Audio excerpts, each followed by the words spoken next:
Hey boys and girls, Figure here, and today we have another episode of Howto Recon. I think it's episode 9, and today we'll be talking about the gadgets which are available for you as a Recon kit player.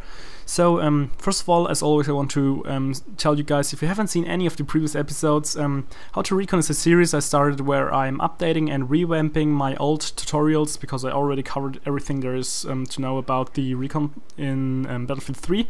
However, the game changed and some of the stuff needs some updating, and you guys like tips and tricks videos, so I started the series. So like I said, today we're going to talk about the gadgets you can use as a Recon player. And right here we will see some quite effective use, which I pretty much do every time while playing on a Saudi Palace rush. And this would be using your spawn beacon right here. This is a really good spot. You can sneak up on them from behind. You're even behind enemy lines. This is a really good spot, just to let you guys know. Okay, so first of all, I'm just going to kind of ramble over the different gadgets there are. I think there are 4, and I won't tell anything about the crossbow. I might do another separate video on the crossbow alone and how it affects the Recon class. But for now, we're only checking out the normal 4 gadgets for the Recon. First of all, the radio spawn beacon, like you can see me using right here. And I don't know how this guy didn't die. 2 headshots and yeah, whatever. And yeah, so putting your spawn beacon down is really important. It has some nice features. If you're putting it down indoors, you will be able to spawn in it just normally, but if you put in somewhere down outdoors, you will parachute in, except for some maps like Grand Bazaar, which have like a blocked off imaginary ceiling on top of the map. But it's I think one of the most important tools for the Recon kit, because you can kind of sneak behind enemy lines and put down your beacon like I did in the beginning of the video, and your whole squad can kind of back up there, especially if you like have a squad and then you tell everyone to join a different squad as a Recon player and you're putting down beacons and the whole team comes from behind. Is like a really effective way, but if you're not on your whole team with Skype, this will never work. So just focus on the squad for the first things, because this is really important. So, and then we would also have our 2 little other spotting gadgets, which would be the T-ugs and the MAV. So they both have a spotting radius of between 20 and 30 meters. So the T-ugs has a spotting radius of, I think, between 20 and 25, and the MAV of between 30 and 35 meters. It depends, and it's kind of hard to calculate it, because it will only like see moving targets as far as I'm concerned. So if you're standing still, a T-ugs or MAV won't see you.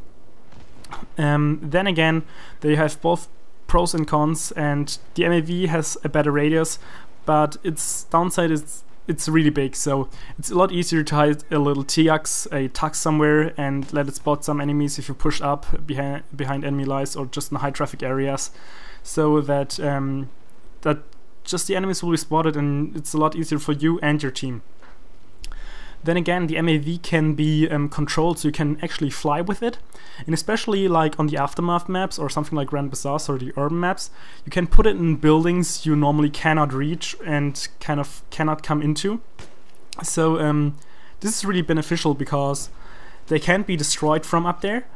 Of course they get destroyed if you die, but as long as you're alive, they will be there spotting enemies everywhere, like down them. They have no restriction for the height, so you can put them on top of the highest building and they still catch everything on the ground, as long as it's not far than like more than 35 meters away from them, like in width and at height, if you get what I mean.